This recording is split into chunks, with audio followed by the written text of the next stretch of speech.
Il rentre à la maison. Après quelques mois, sa femme met au monde un garçon. Après, un deuxième.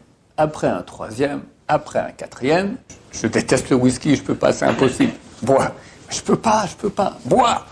Bon, il boit le premier verre. Et quelqu'un m'a témoigné une fois, j'étais à Marseille, il m'a témoigné qu'il recevait Baba Saleh chez lui, et que Baba Saleh avait une petite chambre pour lui, puis il priait là-bas. Puis à un moment, le conducteur, il prend une route, Baba Saleh dit c'est la fausse route. Il buvait un thé le soir avec un peu de pain et un peu de piment. D'accord, c'était ça son repas. Le Rav, il fait très très attention à chaque détail de halakha.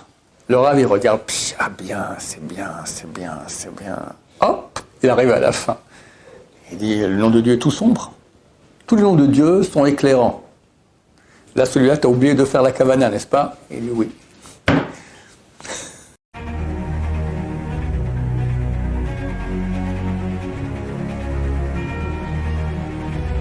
Donc on continue un deuxième cours à bout de demande sur Baba Saleh. Donc peut-être un troisième, qui sait. Parce qu'il y a tellement d'histoires à raconter sur lui. On dédie ce cours-là pour la victoire du peuple d'Israël sur ses ennemis, le retour de tous les prisonniers à la maison sains et saufs. Amen. Donc Baba Saleh est très connu pour le fait qu'il servait des verres de harak, de Mahia au Maroc, harak ici en Israël. Il mettait un foulard au-dessus de la bouteille et servait comme ça pendant des centaines de personnes. Et ça ne s'arrêtait pas.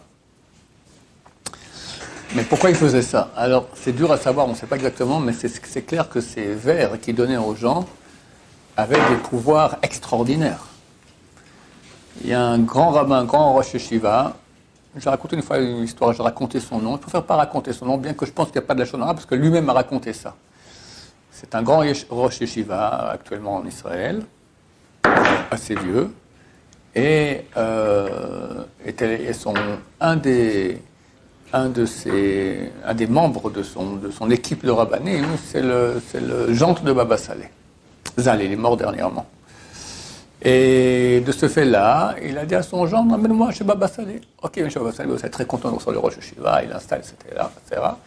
Et il lui donne c'était des verres verts, hein. C'est pas un petit verre de harak que tu vois comme ça, c'est un gros verre comme ça.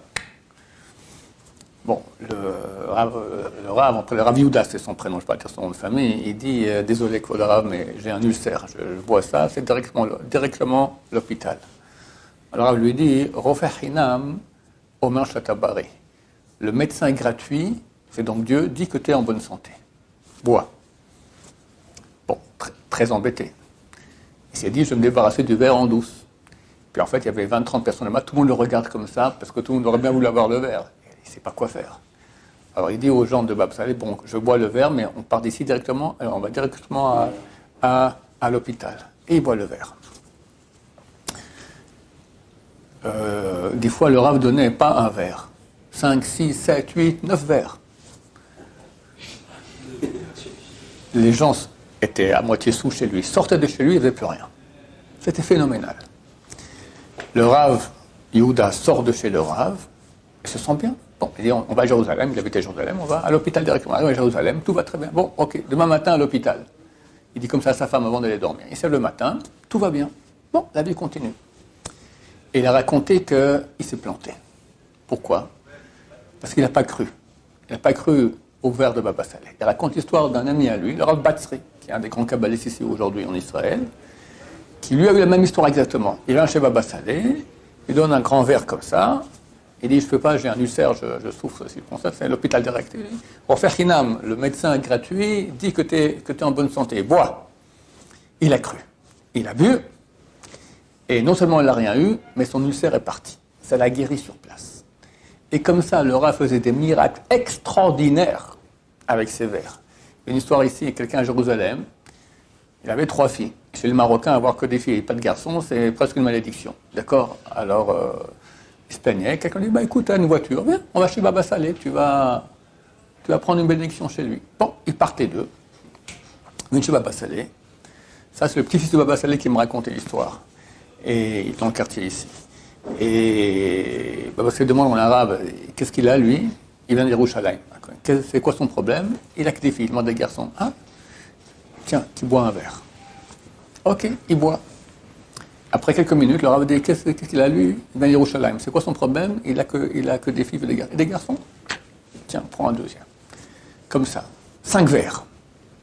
Au 5e verre, le type qui était avec lui dit, oh, c'est toi le conducteur, je vais rentrer sain et sauf à Jérusalem, tu es complètement rond là, ça va mal. Arrête. Il n'a pas bu le verre. Il rentre à la maison. Après quelques mois, sa femme met au monde un garçon. Après un deuxième. Après un troisième. Après un quatrième. 5e, elle tombe enceinte. Fausse couche. Rien que des verres comme ça. J'ai un gendre qui, son grand-père était très proche de Baba Salé. Sur les photos de l'époque, on le voit comme ça, tout jeune, le grand-père. Il a raconté qu'une fois, il était allé voir Baba Salé, il n'habitait pas trop loin, Kiryat Malachi, c'est une demi-heure de route de Netivot. Et il y avait Baba Salé, lui, le Shamash, donc l'intendant de Baba Salé, c'était les 3 personnes. Arrivent 2 Américains et amènent avec eux 6 bouteilles de Chivas Regal, whisky. Baba Salé il a dit, il y a 6 bouteilles, on est 5, on finit tout. Il verse. Il appelle le Rav Mor Yosef, le grand-père de mon gendre. Il verse un verre entier comme ça de whisky et dit bois. Je déteste le whisky, je peux pas, c'est impossible. Bois. Je peux pas. Bois. Bon, il boit le premier verre. Hein? Le premier. 6 bouteilles pour 5 personnes. Au bout d'un moment, les 2 Américains étaient par terre, complètement sous déjà. Baba Salé, il devenait tout rouge. Alors, dans 2 versions, et je crois que les 2 sont vraies, ou bien il faisait comme ça, et tout partait, ou il se mettait comme ça 1 ou 2 minutes, et se relevait, il n'y avait plus rien.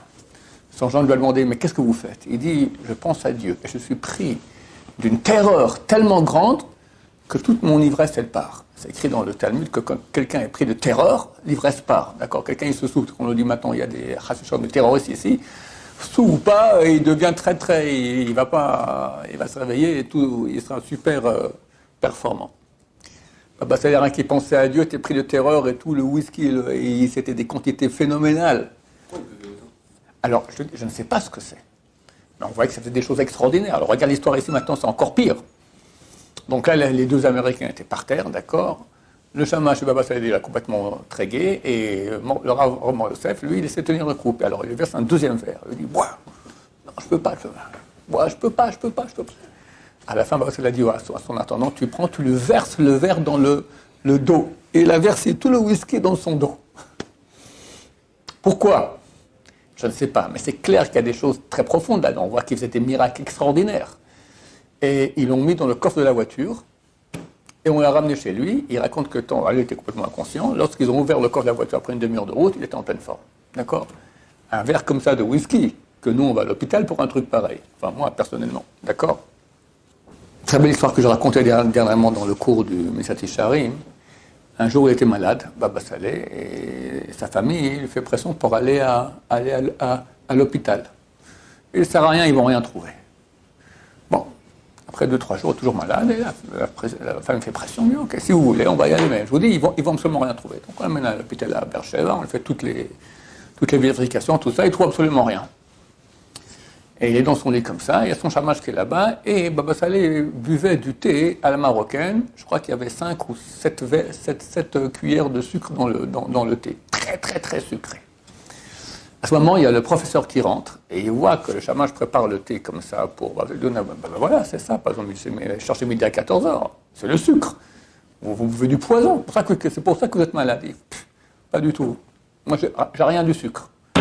C'est vous qui avez du sucre. Moi, du sucre. Tous les matins, je vérifie mon taux de sang, j'ai sucre 0. Exactement comme il faut bien, il n'y a aucun problème. Vérifiez, vous verrez. Alors le médecin dit, ok, on vérifie vous, on vérifie moi. Ok, on vérifie les deux. Et il voit Baba Salé, pas de sucre. Le professeur, un taux effarant de sucre. Il dit, c'est pas possible.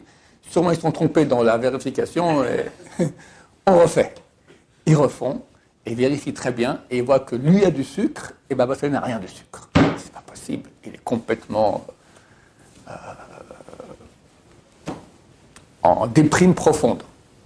Baba Salé lui dit, maintenant tu vas boire de mon thé. Mais c'est pas bien. Bois de mon thé, tu verras, tu n'auras plus de sucre.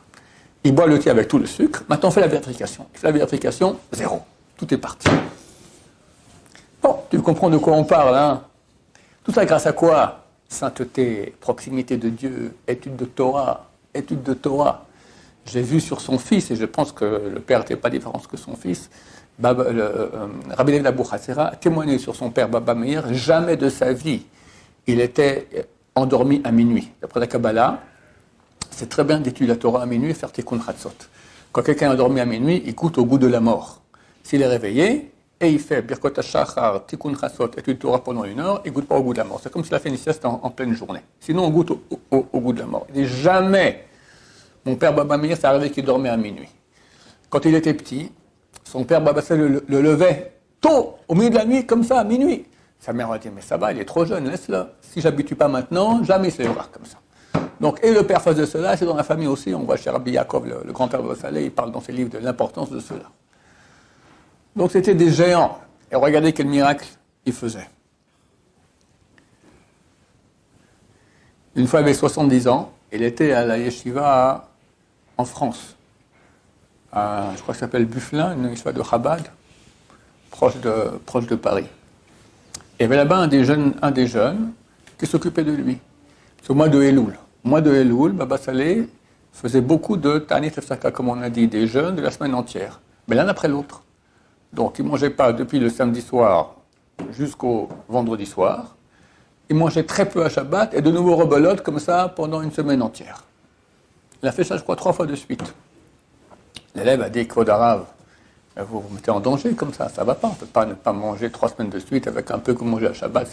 Ça ne peut pas continuer comme ça. Alors, celui a dit, écoute, j'ai 70 ans. Toi, quel âge tu as? 18 ans. Viens, on fait une course maintenant. Tu verras, je vais courir, je vais arriver avant toi. Je suis plus fort que toi. Sache que notre force, notre vie ne vient pas de ce qu'on mange. Elle vient de Dieu. Donc, quand tu te sanctifies, tu reçois beaucoup plus de sainteté. Chers amis, j'interdis à tout le monde ici de jouer à ça. N'est-ce pas? Vous mangez tous normalement, que tu vas manger à boire, mais savoir qu'on peut se sanctifier et au moins, peut-être moins manger et boire ce qui est bon. D'accord? Se priver des choses. Commencez par ça, comme conseille le Ramchal dans son livre Messiat Yesharim. Son gendre raconte qu'une fois ils dormaient ensemble le soir, chacun dans son lit, mais dans la même chambre. Au milieu de la nuit, tout à coup, il entend Baba Saleh qui dit le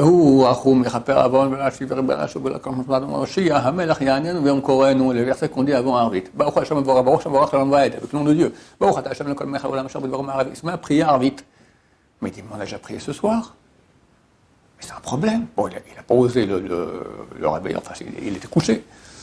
Quelqu'un qui prie 2 fois Arvit, c'est toutes les bénédictions qui se font. C'est Batala, tu as déjà prié, tu fais une 2e fois. C'est chaque bénédiction en vain, d'accord? C'est le 3e des 10 commandements, c'est très grave.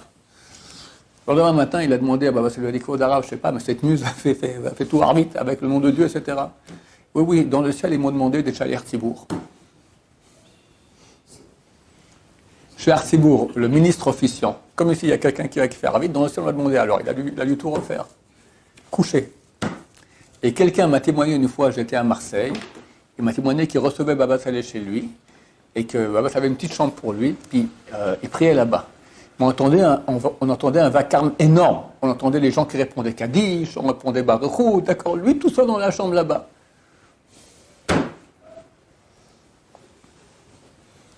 Il raconte que une fois Baba Saleh s'est mis comme ça, et il a monté, je crois, il dit 250 étages, et il a commencé à parler avec Mashiach.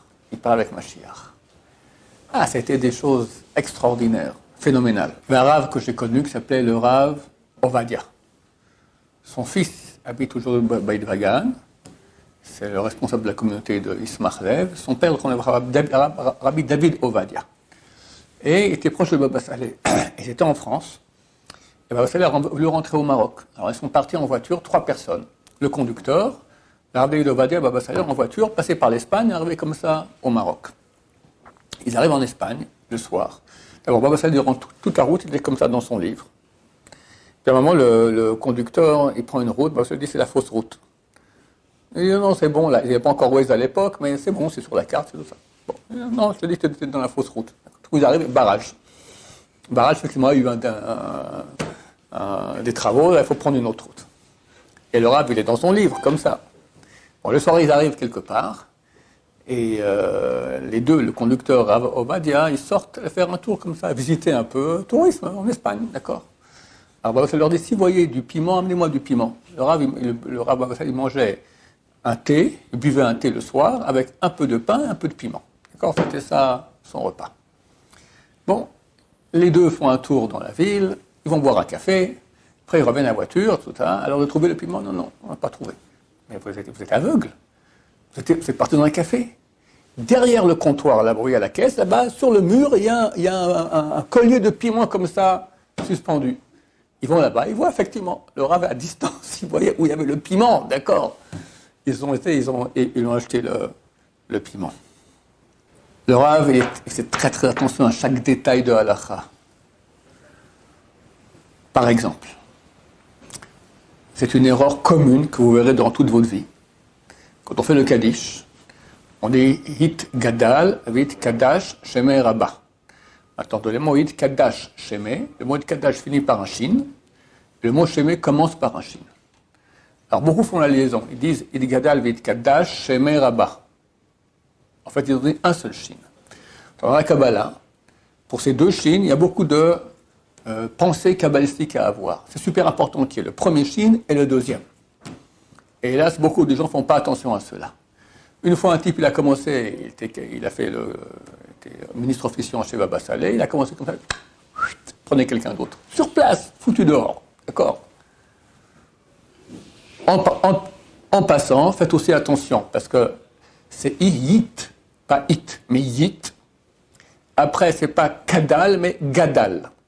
Yit, gadal, et yit, kadash. Les gens font le contraire. Des fois, ils disent yit, kadal, et yit, gadash. Ça va pas. Et en passant, ces gens dans la bonne prononciation, comme on fait chez Ma Israël. Comment est-ce qu'on dit Israël? Vas-y, dis-le-moi. Du quoi, le Shema? Ouais, dis-moi le deuxième mot du Shema Israël. Répète le deuxième, que le deuxième. Shema Israël. Faux. Toi. Répète le deuxième. Comment? Ah, c'est mieux déjà. Toi. Répète. Faux. Shema Israël. Bien. Et toi? C'est bien. C'est des bons élèves. Toi, t'es nouveau encore. La majorité complète des gens font faux.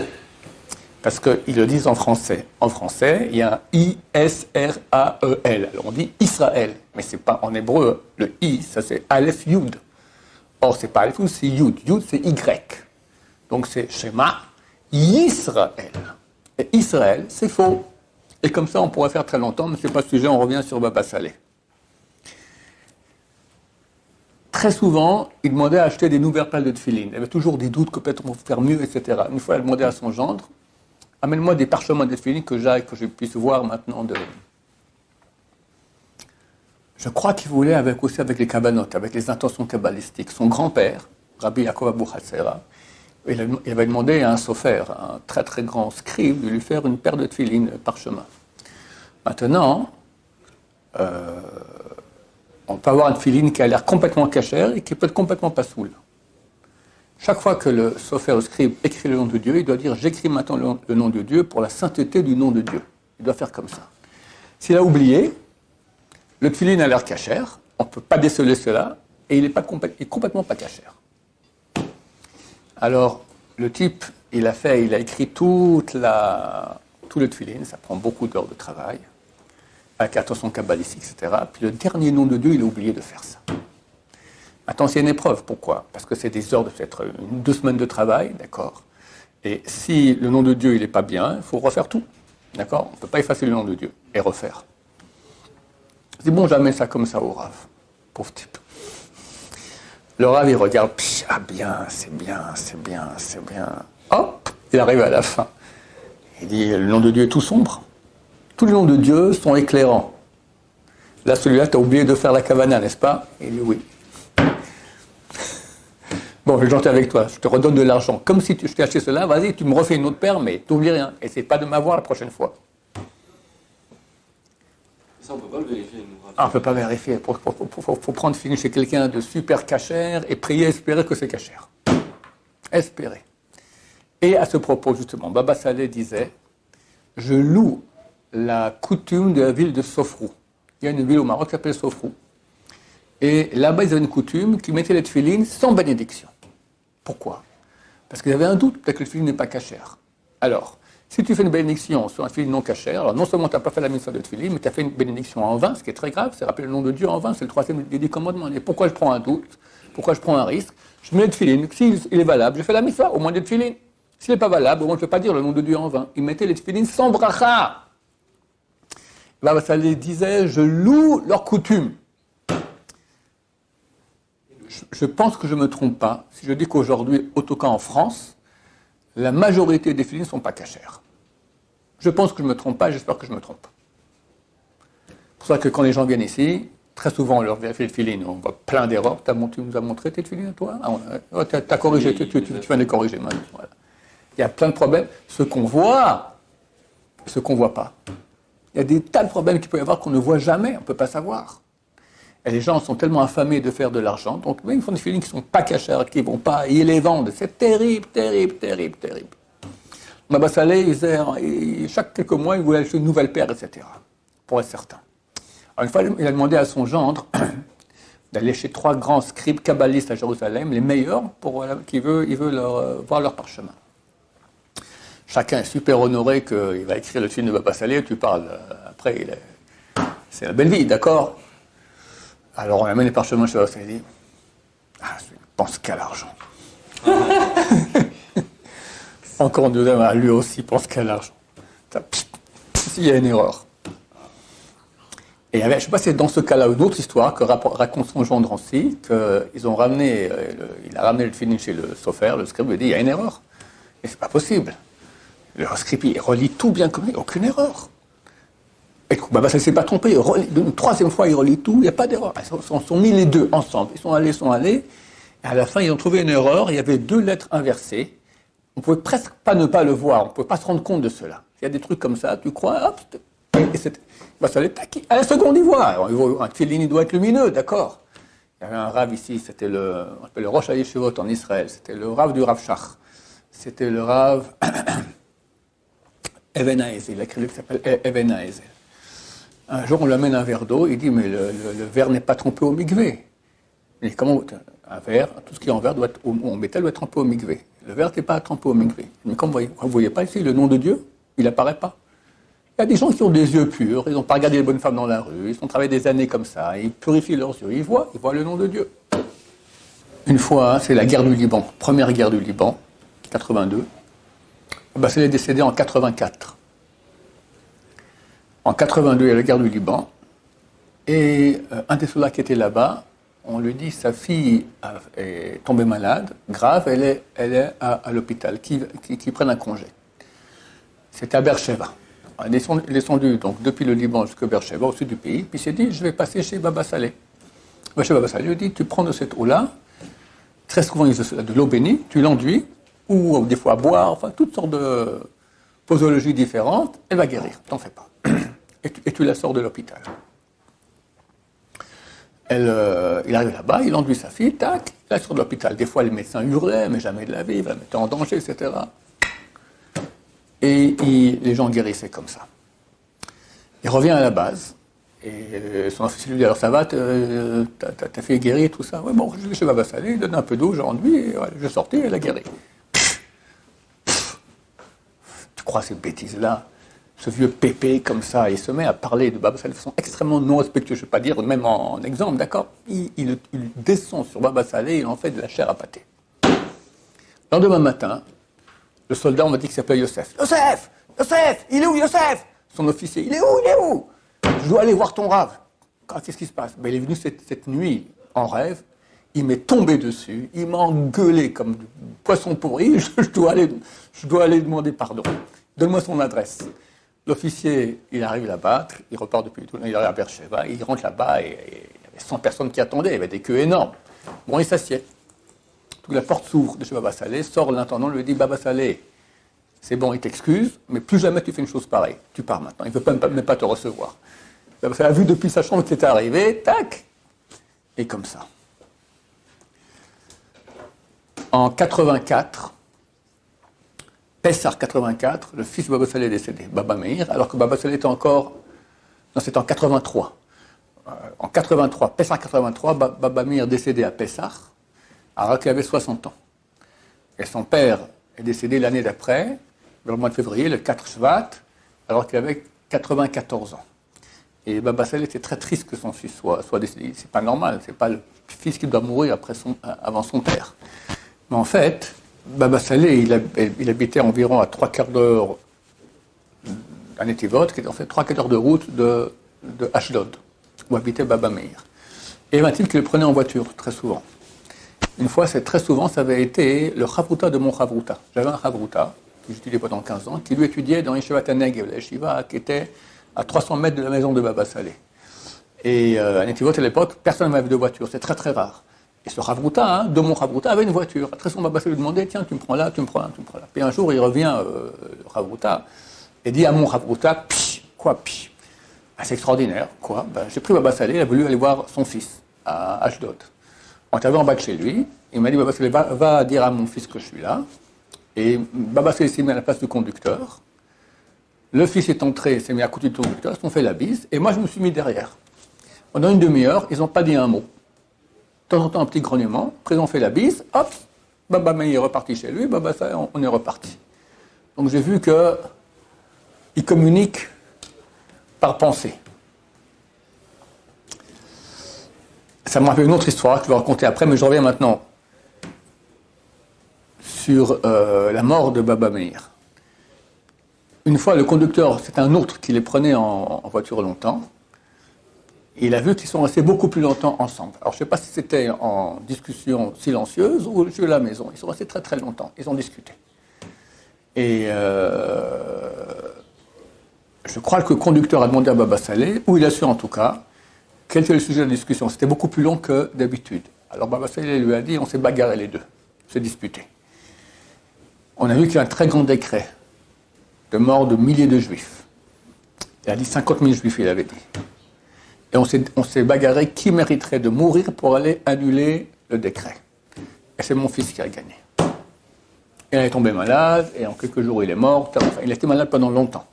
Il avait la maladie, puis après il est mort et terminé. Alors, ça a dit, il a sauvé la vie de 50 000 personnes. Idem, son frère aussi, Yitzhak Abu Hatzera, Baba Haki. Baba Haki a dit à sa femme, je sais qu'il y a un décret sur Israël, et je sais que je suis censé partir pour annuler ce décret. Si pendant 40 jours dès maintenant je reste vivant, c'est bon, ça passera. Le 40e jour, il est parti voir Baba Saleh. Et ils ont discuté, Baba Saleh lui a dit, reste, ne rentre pas à la maison, reste ici dormir la nuit. Non, je dois y aller, demain je dois me réveiller pour le minyan, machin, etc. Reste. Bon, il est parti quand même. Dès qu'il a quitté la maison de Baba Saleh, il y avait aussi l'arabe Ben Tov là-bas, le rabbin qui vérifiait les mezuzot, d'accord. Les deux étaient là, Baba Saleh a enlevé ses chaussures, il s'est mis à pleurer. Il dit, voilà, maintenant mon frère va mourir pour sauver la vie à 50 000 personnes. Il a fait un accident de voiture terrible, il était 4 dans la voiture, tous sont morts, et puis voilà. Ça arrive très souvent que les grands d'Israël meurent. D'ailleurs, le gendre que je vous cite sans cesse, qui a écrit un livre entier fantastique, c'est un livre que j'adore, c'est un livre, pas seulement des belles histoires de Baba Saleh, mais surtout comment il se comportait, qu'est-ce qu'il pratiquait, d'après la loi, c'est très ilchatique, très très beau comme livre de Moussar pour moi. Il s'appelle le Rav David Yudayov. Et on est famille très éloignée, et ses enfants m'ont raconté qu'un des fils dormait au salon, et à 6h30 du matin, on tape à la porte. Il va ouvrir, il voit un monsieur avec une grande barbe comme ça, papa est là, oui, ok. Il appelle son père va là-bas, et pendant 20 minutes environ, ils sont à la porte, et ils discutent, mais à voix basse comme ça. Et le fils, il entend son père qui dit, Ken, oui, comme ça, bon. Et après, dans 2 semaines après, le père David Yodiev raconte à son fils l'histoire suivante. Il lui raconte que quand il était jeune, il y avait à l'époque, c'était le Kafahaim. Le Kafahaim, c'était le grand posek Sfarad avant le Rav Ovadia Yosef, ici en Israël. Il vivait, je crois qu'il a dû décéder en 1950, 140, quelque chose comme ça. Il a écrit un grand livre de Halacha, le Kafahaim. Son petit-fils, c'est le Rav Chaim Sofer, qui est un grand Rosh Yeshiva ici, de la Yeshiva Kafahaim. Le Kafahaim, ils sont venus en rêve la nuit, ils lui ont dit tu dois mourir. pour expier les fautes du peuple d'Israël. Sinon, il y aura un grand malheur. Il dit, mais je suis en train d'écrire mon livre, j'ai encore 2 tomes à faire. Allez plutôt voir le Rav Ephraim HaKohen. Bon. Le matin, il va à la synagogue, il voit Ephraim HaKohen. Ah, t'es pas parti? Non, je l'ai envoyé chez le 3e, dont j'ai oublié le nom. Rav Ephraim HaKohen, c'était un grand kabbaliste. Son fils, et c'est le Rav Chacham Cohen qui est décédé, qui était de grande génération Sfarad, d'accord? J'ai envoyé chez le 3e. Ils ont dit, messieurs, après la prière, on va à l'enterrement de notre cher ami qui vient... Personne ne savait encore. Eux, ils ont déjà dit, on va à l'enterrement de notre cher ami qui vient de décéder. Cette histoire-là, Rabbi Levi Yodayov, il a raconté à son fils, la 3e fois, son fils dit, mais pas ça, en 2 semaines, 3 semaines, 3 fois tu me racontais la même histoire, ça va, j'ai bien compris. Pourquoi? Alors, le père dit, mon fils, il faut que tu saches, quand dans le ciel, on demande à quelqu'un de partir, il faut accepter. Quelques jours après, Rabbi Levi Yodayov, il est décédé. Pendant les 7 jours de deuil, qui est venu consoler? L'homme qui avait tapé à la porte avec la grande barbe. C'était un Ashkénaze. Et il a expliqué qu'il savait que dans le ciel, il y avait un grand décret. C'est Rabbi David qui devait mourir pour partir. Et il a accepté de mourir pour Am Israël. Donc ça arrive des choses pareilles. Il faut savoir que ce sont des choses qui arrivent. Et je finis avec la dernière histoire. La première, c'est une histoire qui se comprend bien au moyen de 3 histoires. La première, j'ai déjà raconté, qu'on a vu comment Baba Salé Baba Meir, il discutait sans prononcer. Deuxième histoire, celle que m'a racontée, c'est les 2 dernières, les 2 m'ont été racontées par le Rav Grossman, le Rav Yitzhak David Grossman. Dernièrement, il a dit sur Internet, jusqu'à Pessah, Mashiach reviendra. D'accord, c'est un monsieur qui a des établissements dans le nord du pays, à Migdal Or. C'est un chassid de Karlin, dont le père était un très grand possèque ici à Yerushalayim. Et lui, il était très très proche d'un Admor que Baba Salé adorait.